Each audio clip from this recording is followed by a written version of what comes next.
Secretary and I did meet President-elect Trump just a few weeks ago for dinner for about a couple of hours, and we discussed a number of issues of global significance. It was a very constructive exercise. Keir Starmer's decision has been pissing off many MPs and almost all British people ever since he became the UK's Prime Minister. Now, Reform UK's leader Nigel Farage has also lost his temper over Keir Starmer's recent decision and has demanded answers from him. Many of you might already know that Keir Starmer recently made an agreement with Mauritius and gave up the control of the Chagos Islands to Mauritius. Labour government has defended their action by saying, "Today's agreement secures this vital military base for the future.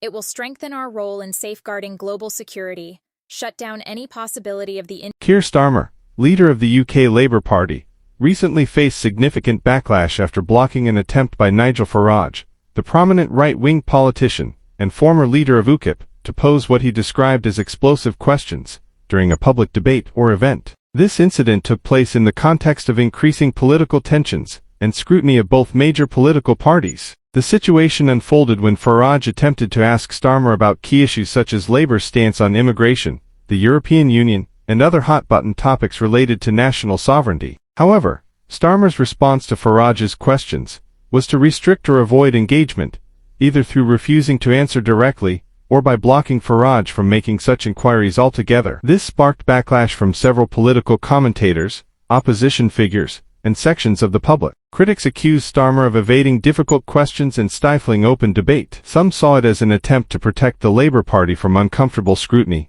especially concerning issues that Farage, as a prominent figure in the Brexit movement, often focuses on. The incident has added fuel to ongoing debates about transparency in political discourse and the role of media in facilitating meaningful discussions between opposing political figures. Supporters of Starmer argue that Farage's approach was confrontational and disruptive, while his critics believe that avoiding such questions undermines democratic principles of open debate. The episode has also led to broader discussions about the state of political dialogue in the UK, particularly regarding the challenges facing Labour as it prepares for the next general election. Chocolate can make mistake. An ocean being used as a dangerous illegal migration route to the UK, as well as guaranteeing our long-term relationship with Mauritius.